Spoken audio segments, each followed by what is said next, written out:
Hello everyone, glad to be back. Today is 5th of January, now it's 15 past 11 in the morning Moscow time. I'm Levan Gudadze and this is my first update for the day in which I will share all the main news that are making headlines in Russian media outlets and Russian language pages on different internet platforms. For this moment, later on in the afternoon I will upload second update on both main channels on YouTube and Rumble. After that I will have next episode, I will upload next episode of Telegram reports on Rumble channel. This program is exclusively made for Rumble in attempt to generate additional interest among members of our community towards my Rumble channel. And if you are watching this, video on YouTube, please consider to join our community on Rumble. Also, and towards the end of the working day, I will upload yet another update, this time on Patreon page, and main topic of discussion on update for Patreon will be economical situation in Russia, parameters of inflation and society's expectations from 2024. I will share information that is available on this topic in open sources and the latest studies on these matters. Hopefully Patreon community will find the update interesting, and well, that's been said, I will be immensely grateful if you will consider to support my work by subscribing to my Patreon channel, which is the one of the major lifelines for this project, together with PayPal, of course, and Buy Me Coffee pages. That's been said, let's talk about news now. And first of all, short summary of the situation on Ukrainian battlefield. According to reports from Russian media and Russian military channels, there was no crucial changes on any of the sectors of the front line. Russian side is increasing pressure all along the line of contact, and main hotspots at this point are, of course, Crimea on Kherson sector of the front line, where situation for Ukrainian forces are very dramatic, and several military channels are even reporting on possibility that Ukrainian units will withdraw from Crimea before end of next week. Also, when it comes to Zaporozhye and South Donetsk sectors of the front line, main hotspots are, of course, on Zaporozhye sector, Orekhov-Bridgehead, more precisely Rabotina area and Verbovo area, where Ukrainian forces are forced to basically step back, and Russian units on daily basis improving their positions. Military experts are expecting that Rabotina settlement itself in fairly short time will become under full Russian control. When it comes to Zaporozhye sector, main hotspots are, of course, Vremevsky salient, where Russian side did increase significantly strikes on Ukrainian positions on Урожайная area, Staromayorskaya area, Makarovka, Blagodatnaya, and even Neskучная. There are expectations that Vremevsky salient will become under full Russian control also in upcoming weeks. And on the eastern part of South Donetsk sector, Novomikhailovka is the main hotspot, and Russian armed forces, Russian artillery and air force are conducting severe heavy strikes on Ukrainian positions in this settlement, especially on the right part, on the western part of this settlement. I did share many videos on my Telegram channel about these strikes, and well, one may assume that under these heavy strikes, under these difficult conditions, Ukrainian units would not be able to maintain positions in this settlement for a long. When it comes to overall, on both sectors, Zaporozhye and South Donetsk, initiative is in Russian hands, and same we can say about Donetsk sector of the front line, of course, where main hotspots are Avdiivka and flanks of Bakhmut. When it comes to Avdiivka, Russian side increasing pressure on Ukrainian units, and seems like on several areas in Avdiivka direction, Ukrainian defense lines are beginning to crack. And yesterday, if you notice, I did share a video on my Telegram channel of entire Ukrainian platoon, of surrender of entire Ukrainian platoon, which happened on Avdiivka direction, according to reports that I see. And several channels even reported that it was not one platoon, but it was several platoons that surrender in Avdiivka direction, and the defense line, basically on the northern flank of Avdiivka, where this incident took place, is collapsing. Well, I was expecting large number of Ukrainian forces to surrender in Avdiivka area, and I was expecting Avdiivka itself, Ukrainian garrison to basically surrender and or withdraw from the city before end of this year, but well, my expectations was too optimistic, I guess. Although as a result of increased pressure, at least number of Ukrainian units are making right decisions and saving their lives and surrendering, which is definitely good development, optimistic development. When it comes to Bakhmut direction, flanks of Bakhmut, Russian forces increasing pressure on both flanks of Bakhmut, southern flank and the northern flank, and at any point we may see some breakthrough in these areas, especially in the northern flank of Bakhmut, where Russian forces are conducting military operations in Grigorievka area, in Bogdanovka area, and also are closing in Ivanovskaya or Krasnaya.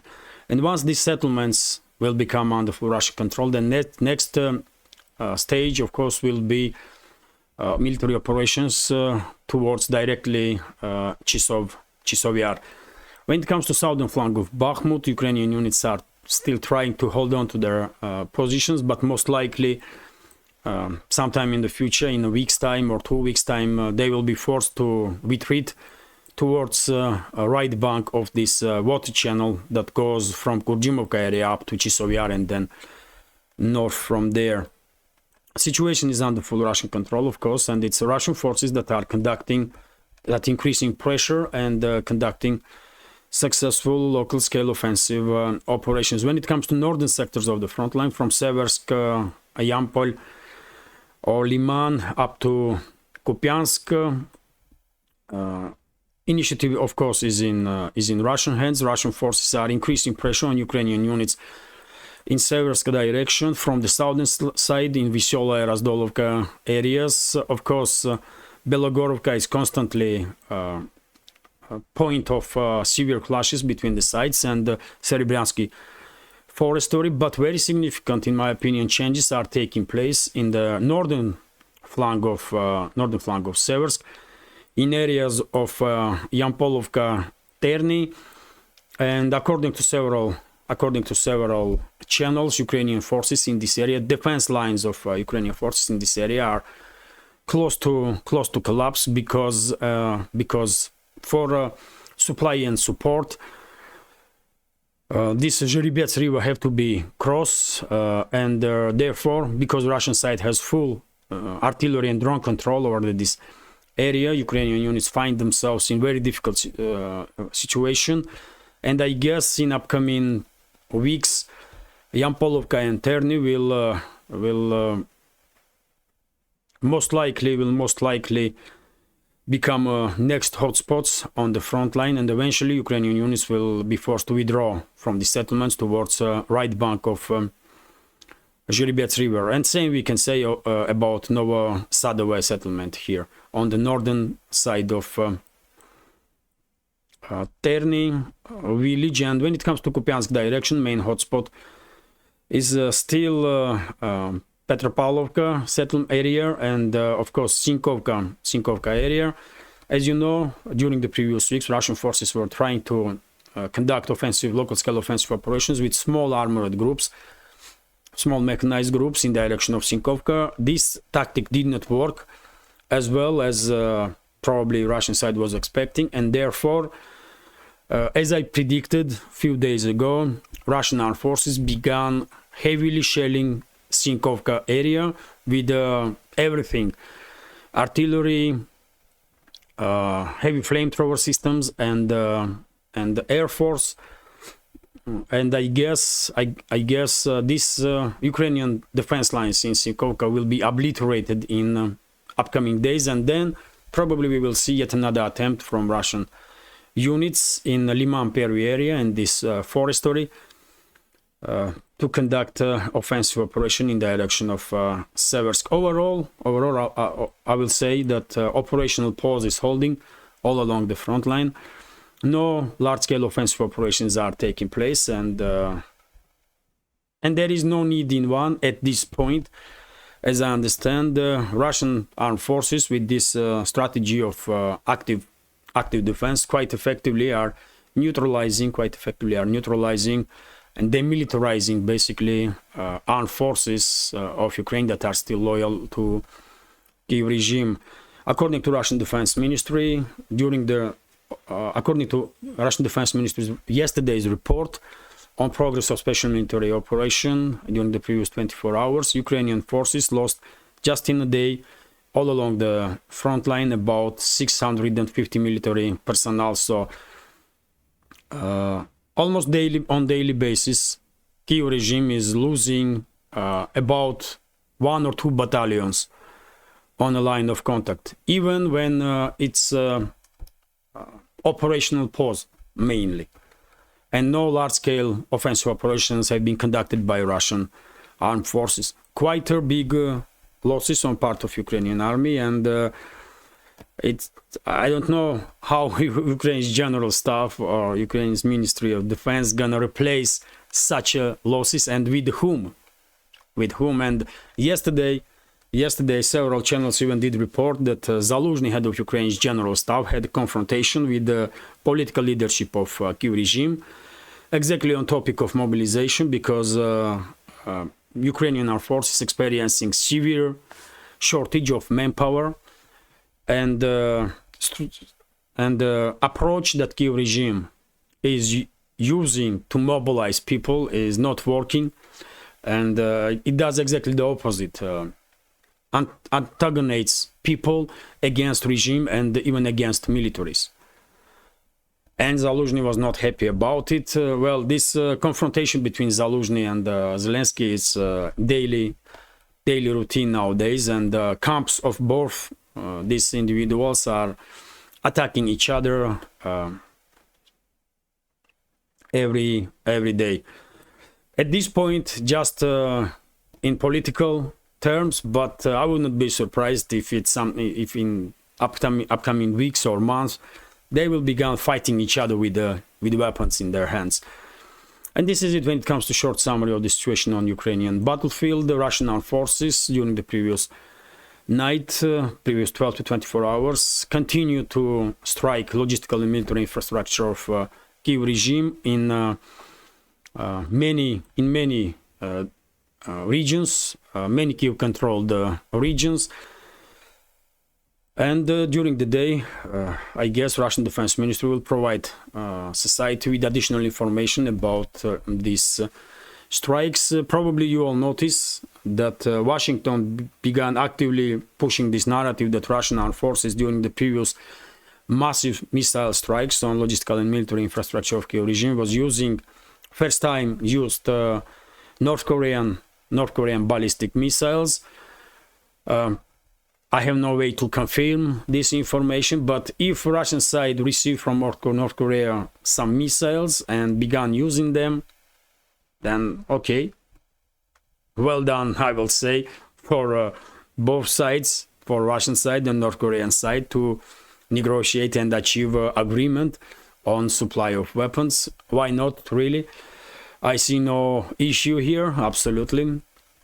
But anyway, let's continue with the additional news. And of course, first of all, I will share with you information about Ukrainian about attempt of Kiev regime, yet another attempt of Kiev regime to strike deep inside Russian territory with a vast number of missiles and drones. And RT and many other Russian media outlets are reporting that Ukraine targets Crimea with the drones and missiles. So 3 dozen Ukrainian drones were shot down while attempting to strike Crimea in the early hours of Friday. So this night, early hours of today, Kiev regime launched several dozen of drones in the direction of Crimea, and according to Russian Defense Ministry, air defense systems shot down 36 Ukrainian drones, and same time Same time, about 10 Ukrainian long-range missiles were shot down in Crimea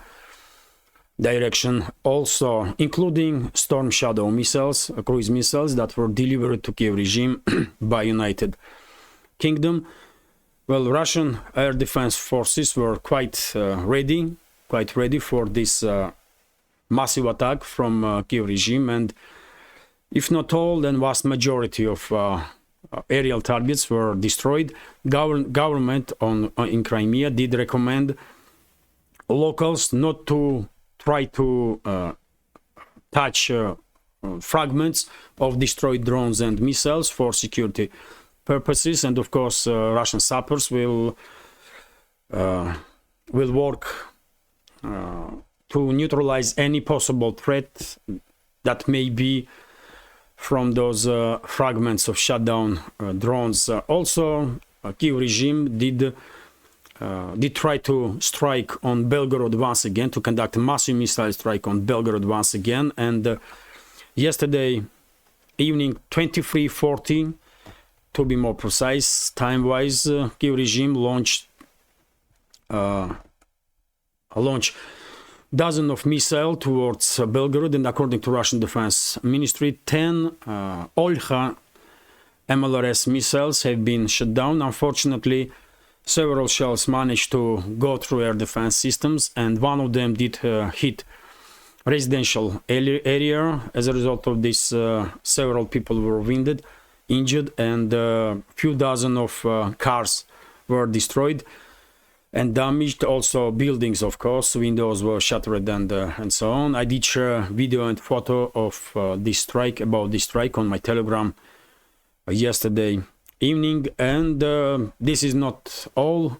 Unfortunately, Kiev regime still has enough weapons, long-range weapons, to continue these strikes, to continue these attempts to strike deep inside Russian territory. And yesterday, Kiev regime tried to strike in the direction of Lipetsk also. And according to Defense Ministry, one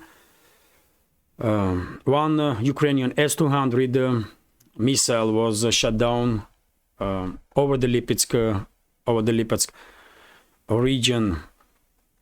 Next is also interesting news. RIA Novosti is reporting that, according to statements from official representative of State Department, U.S. State Department, Matthew Miller, U.S. will continue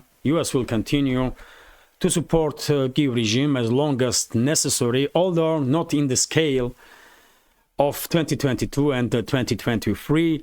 A very strange, I will say, statement, because in one hand, Washington is stating that they are fully in support of Kiev regime, and in the other hand, they are saying that they will support Kiev, but or Zelensky and his criminal associates, but not in the scale of 2022 and 2023. You tell me what this statement even means then. I guess this is yet another attempt of Washington to distance themselves from Kiev regime, to prepare ground for inevitable crash and destruction of Kiev regime. And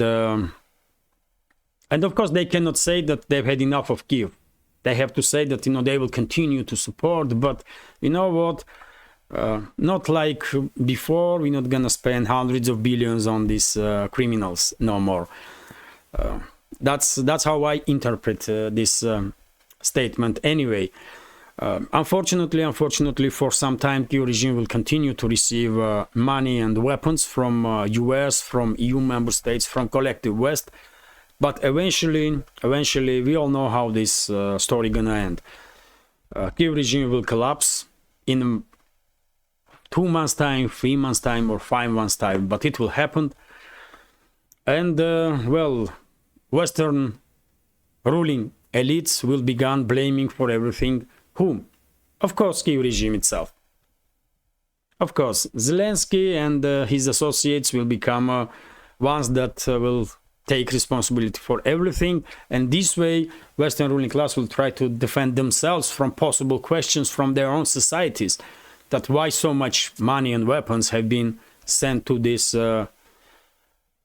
terrorist regime, basically, in Kiev. But anyway, let's continue. RT is reporting that, well, so-called foreign minister of Ukraine, Dmitry Kuleba, did made a statement that Ukraine is ready and can to work with Trump if he will be elected as a president in 2024. Well, not surprisingly, Zelensky and his associates are testing ground if there is any possibilities that they can establish some working relationships with Trump and his camp.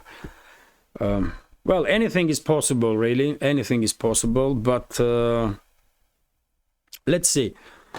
Let's see. At least for now, according to statements we hear from Trump, he is not in favor to continue these crazy policies of current administration of US, and he is not in favor to continue money and weapons flow to Kyiv regime. But if he will become president of US, he may change his mind. Who knows? Who knows? Hard to tell. Anyway, let's continue with some other topics now. TASS news agencies. Question is, will Kyiv regime, will Zelensky and his inner circle, his associates, will survive before presidential elections in the US? I think that's the main question now. But anyway, let's continue. TASS news agencies reporting that according to Politico media outlet, US media outlet, Washington is taking some steps to prepare for possible enlargement of conflict in the Middle East, which is a very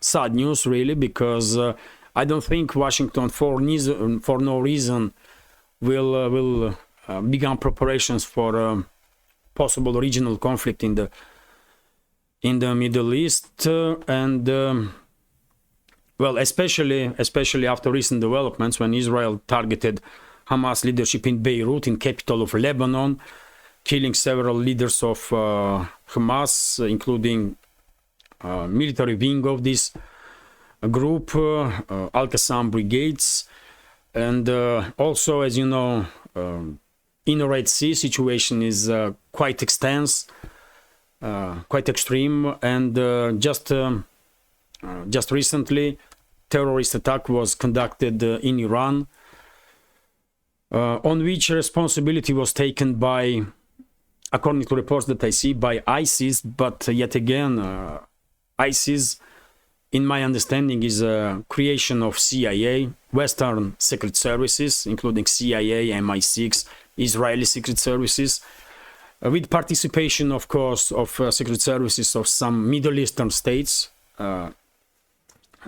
But I have a reason to, many reasons, basically, many arguments for this, to believe in this. And for example, I'll give you one. Since the escalation in the Middle East, did you hear even single news that ISIS conducted any strikes on US or NATO military assets in the Middle East or on Israel? Did you hear anything about that? No. And now ISIS is claiming responsibility for terrorist attack in Iran. I mean, on country against country that is actively supporting resistance movement. It does not make any sense, isn't it? So that's for you additional indicator that all these terrorist organizations, ISIS, Al-Qaeda, and so on, they were created by Western secret services with sometimes with partial assistance from secret services of Israel and possibly several Middle Eastern states. Anyway, let's continue. Unfortunately, threat of regional conflict in Middle East definitely increasing as time goes by. RT is reporting also that Israeli National Security Minister Itamar Ben-Gvir has rejected U.S. criticism of proposals to resettle Palestinians in the territories outside of Gaza, saying in a message posted on social media that Israel is not another star on the American flag.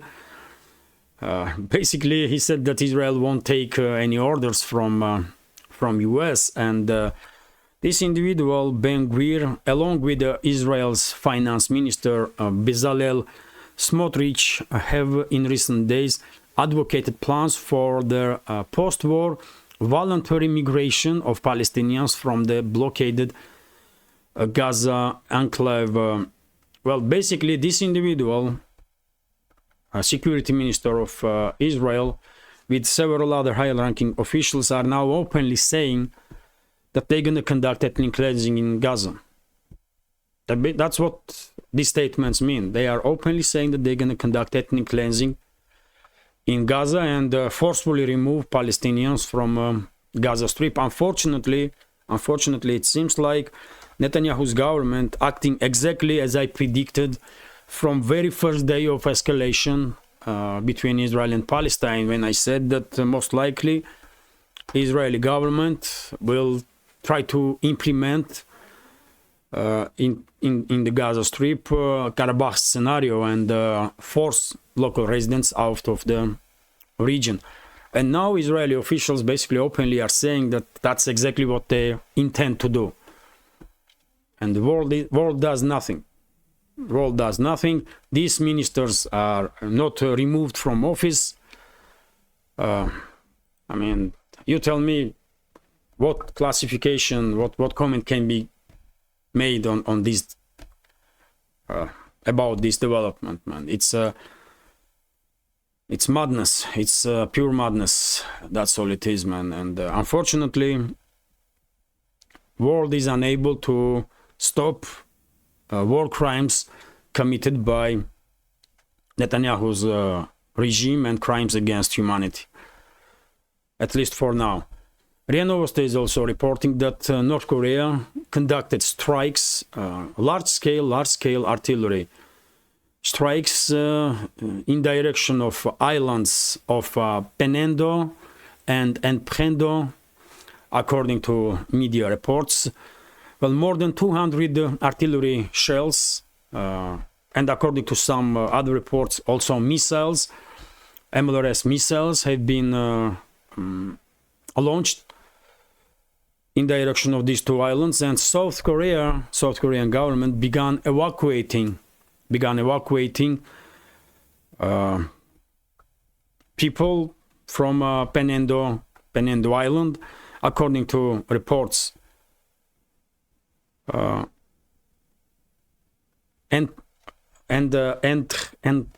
Hempdo Islands. Sorry that I'm butchering names of these islands, but well, South Korea began evacuating people from these islands. Well, I will say step towards escalation on Korean Peninsula, but I believe this action of North Korea was conducted in response of combined military exercises of US and South Korean militaries not far away from North Korean border, about which I did report on my Telegram yesterday, also in Telegram reports program on Rumble, and on main updates also, if I'm not mistaken. Well, there's so much volume of information that I'm sharing in my updates during the day that it's hard to remember all the news that I did spoke about during the 24 hours. But anyway, let's continue. RT is reporting that Red Sea unrest sends freight rates skyrocketing, which is absolutely not surprising. Container freight rates are surging as attacks by Yemeni-based Houthi rebels on cargo ships in the Red Sea have forced shipping giants to send vessels around the southern Africa Cape of Good Hope. Reuters reported on Thursday, according to data tracking by the international shipping marketplace, freights Asia to North Europe rates have more than doubled to over 4,000 per 40-foot container this week, while prices for Asia to Mediterranean shipping have climbed to $5,175 Some carriers have announced rates above 6,000 per 40-foot container for Mediterranean shipment starting mid-month, and surcharges of 500 to as much as 2,700 per container could make it all-in prices even higher, according to Judah Levin, Freight's head of research, as cited by the agency. Well, significant increase for movement of goods between East and West, and unfortunately, if a crisis in the Red Sea will continue for another month or two, probably we will see significant increase in inflation worldwide. Also, that's how important this trade route really is for world economy. And well, I will end today's first update on this news, according to which Russian GDP in 2023 did grow 2.7%. This was stated in the UN. In the UN by let me translate this, man. Some officials have a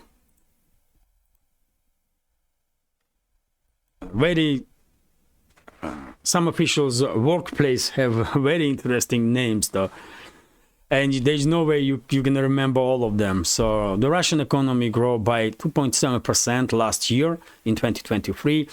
Shantanu Mukherjee, director of the Economic Analysis and Policy Division of the UN Department of Economic and Social Affairs, said at a briefing in the UN. So, well, I did report many times before that, according to many institutions inside Russia, outside of Russia, Russian GDP will grow in 2023 from 2.5 to 3%.